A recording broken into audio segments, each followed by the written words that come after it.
Hey there, it's Aaron. It is October 19th, 2014, and I'm going to be talking about Frank Zappa, so you can tell by the title.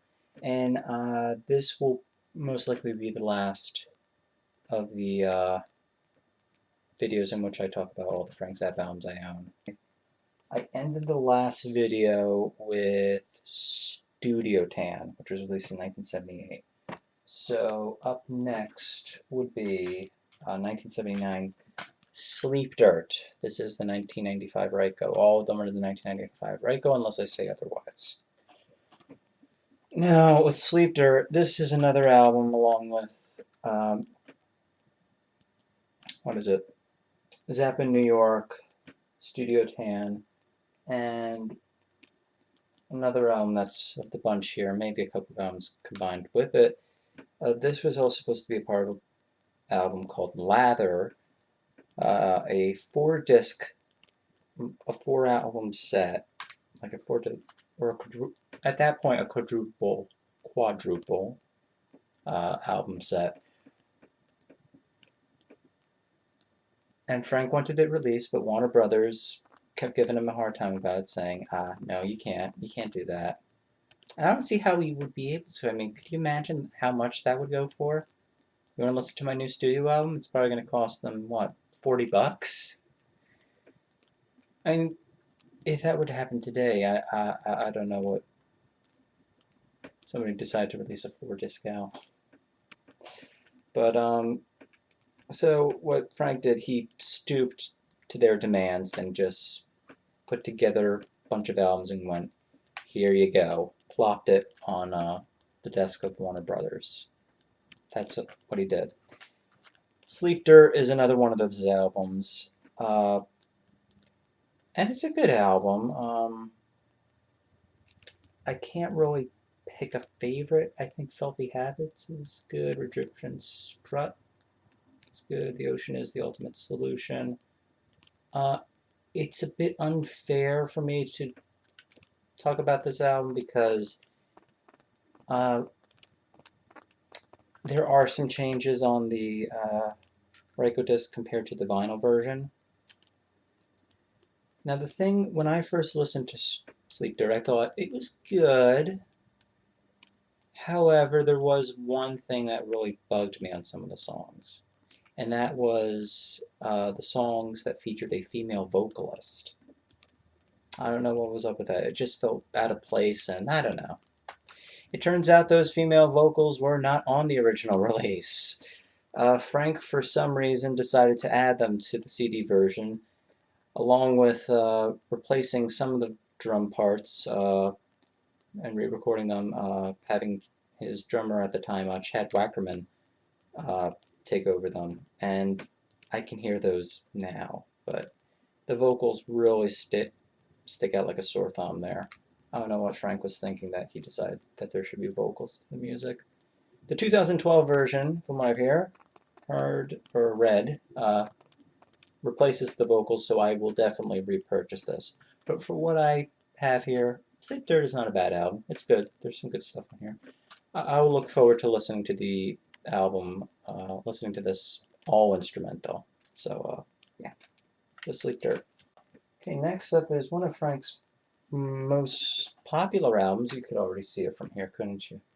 It is Shake Your Booty, which is a little play on words of Shake Your Booty. This CD version is the 1985 Ryko, and it has its problems. I didn't notice them when I first heard it, when I got it probably... I know I got it when I was in Michigan. We went to a Best Buy in Michigan because we have relatives there. And I got this because I didn't have it yet. There was a bit of a dirty album. There's some, again, Frank's going back to the juvenile, sexual humor, jokes and whatnot. But after listening to it a couple times, it is a really good album. It's one of his best, definitely. However, the problem with this version of the album, from what I hear, is that there are problems with the audio itself, with the mastering. There are glitches in the right channel of the sound. So I didn't notice this and I didn't know what it meant. And then I listened to this recently. What it sounds like, imagine somebody's got a remote and they can control the volume. When you're listening to this version of the album, it sounds like somebody's, increasing and lowering the volume constantly. That's exactly what it sounds like, so that's not any good. From what I know, the 2012 version fixes this, and along with that, the 2012 version has the full-length album. Some of the songs here are cut, but for what it is, I mean, the thing I try to do when I listen to this version, I will repurchase this, but when I listen to this album, I try to just not think about it, and then you can't really tell the difference. But yeah, this is a great album. In terms of songs, I Have Been in You is hilarious. Yeah, it's a cheap joke or whatever, but he was, given the good old, middle finger, so to speak, to Warner Brothers, that, you'd sign people like Peter Frampton, who made an album in 1970, his follow-up to, what was it? Frampton Comes Alive. And the album's called I'm in You. This is no joke. I'm in You. So Frank made a song called I Have Been in You.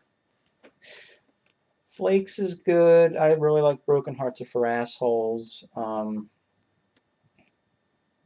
Bobby Brown is wonderful. I like Baby Snakes. Trying to Grow a Chin is good fun. City of Tiny Lights. Dancing Fool, I think that got him a Grammy nomination. That, or it was at least a little minor success in the charts. Jewish Princess is also good fun. Yeah, it's a really good album from Frank. Really solid album. Okay, next up is Orchestral Favorites, 1979. This is an album that was recorded live. Hold on, I'll check here online to see when it was recorded. It was recorded September 18th through 19th, 1975, according to the Zappa website. Information is not knowledge. If you've never gone on that site before, go ahead and look at it. It's probably my favorite Zappa site on the web. So this one came out in 1979 with this art here. This is the 95 Ryko, as always.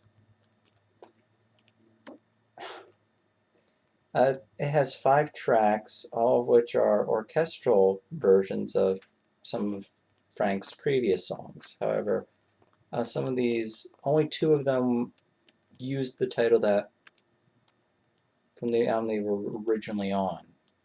So Strictly Genteel was originally on 200 Motels, and there's Duke of Prunes, which was on Absolutely Free. My favorite track on here is definitely Strictly Genteel, because just listening to it without the vocals, just as an instrumental, is just wonderful. So I'd save this one for last, but it's still good. This, like Studio Tan, I think, yeah, it says here it was manufactured by Amazon, so I think this was made on demand. Given the little barcode thing here, I think that, yeah, this was definitely probably made on demand by Amazon. All right. Next up is 2 albums in one. 2-parter album, which is now offered as one whole album. Now, of course, talking about Joe's Garage, 79. It was released in 2 parts. The first part was Act 1, which used this cover, and then Acts 2 and 3, which were released about a month or 2 later. So it was Acts 2 and 3, and it was a double album, and it used this cover here, which is now the back of the CD. But Joe's Garage, it is a very, very bizarre album. It's a concept album of songs that Frank just had lying around, and he tried to connect them all and make some sort of story out of it.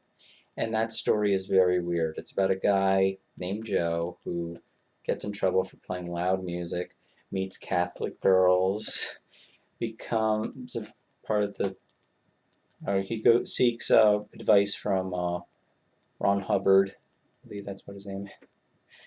Has sex with a robot, goes to jail for it, and music's illegal. It's a wild album, and he ends up making green rosettas at the end of the it is good fun. Again, Frank's relying on the sexual jokes and whatnot, but it's all good fun. In terms of favorite songs, Joe's Garage has always been a favorite of mine. Why Does It Hurt When I Pee is also good fun. Token of My Extreme is also pretty good. I like Catholic Girls. I Keep It Greasy. Good. There's a lot of instrumentals here, especially for the second disc. My favorite of them would be Watermelon and Easter Day. Packard Goose is good, and Hello Green Rosetta is funny track. So, good album. One of Frank's best, I think. Next up would be, yeah, this is where I start to lack Zappa in the 1980s here. So, next would be Tinseltown Rebellion. I do not own it. Next up, in chronological order, would be Shut Up and Play Your Guitar. However, those were mail order only albums. But sometime in 1981 or 1982, around there, one of those years, they released a whole box set of it. They were 3 individual albums, released, again, mail order albums, and they all had 3 different titles. And it all says the titles on here. This is the 1995 reissue, which is on 3 separate discs, so we can replicate those 3 albums. And those 3 albums were, again, these are the covers for them, different colors. Shut Up and Play Your Guitar, Shut Up and Play Your Guitar Some More, and The Return of the Son of Shut Up and Play Your Guitar. I counted as one whole album, but as a whole album, these 3 discs, it's good. It can get a little bit boring towards the end. I mean, it's just, there's a whole lot of guitar on this album. A lot of it, almost all of it is instrumental. You may hear one sentence or 2 on the album, and that's it. In terms of a favorite, oh jeez. I seem to like the first disc best. What was it? Hog Heaven's good. While You Were Out. Heavy Duty Judy's good. Canarsie, Deathless Horsey, Pink Napkins, Beat It With Your Fist, Pinocchio's Furniture, Stucco Homes. I think I'm saying that right. Yeah, there's a bunch of good songs on here. Yeah, right here, the 2012 one puts it on 2 discs, so I like having this little box. The thing that I have, this was bought used, and the interesting thing here, I bought it used in an FYE about 4 years ago, and what I have is a misprint. Discs 2 and 3 are swapped, so while it says Return of the Son to Shut Up and Play Your Guitar, this actually has the contents of disc 2. Now, I didn't bother returning it because, 1, it's used, 2, I still have the same album, just when you put it in iTunes, you know, just when I put it in iTunes, it showed up as the other album or whatever. And I just crossed it out, see, with my own writing. Just there's disc 2, and the same thing for here. So, but yeah, it's a good album. It really shows off Frank's ability as a really shows off his what he says playing the guitar. And I think he's a very underrated guitarist. He really was a great guitarist. Okay, 1981, there was another album of his. One of my favorites of his, You Are What You Is. Great album, great album. I know this has had some messing about with the original Ryko disc that was released. In terms of sound, I got lucky here. I have the better sounding one, which uses the EMI disc. Although Dumb All Over is still edited. Okay. I really like this album. It's a really, I don't know if I would say mature. Maybe mature. I would say probably mature. Video from, not video, album from Frank. Bunch of great songs on here. Teenage Wind, The Goblin Girl, Charlie's Enormous Mouth, the title track. What else was on here?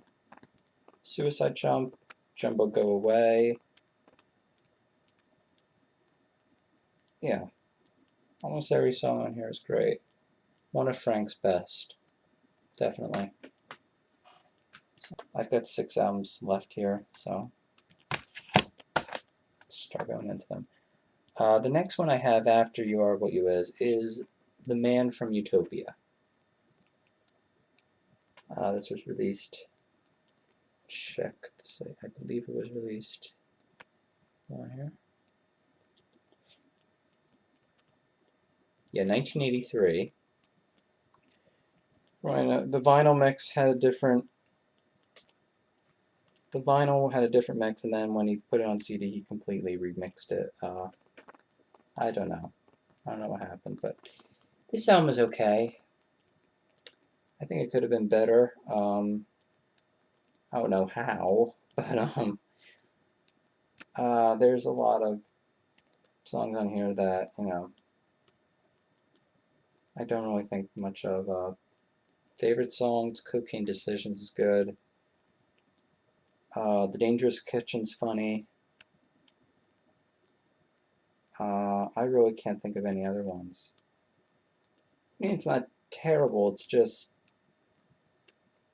weaker than his other albums, really. But it's a nice album artwork, but it's okay. Okay, next one I have is Them or Us. Considered one of Frank's better albums. This was released in '84. I like this album. The only problem I have with it is that some of the songs go on longer than they should. That's just me. I like The Closer You Are in France. Charlena, they do re-recording of it. Stevie's Spanking is probably my favorite song off the album. If you want, that's a true story. Frank explains about it in his book, The Real Frank Zappa book. My video, and it ends with Whipping Post. So, yeah, good album.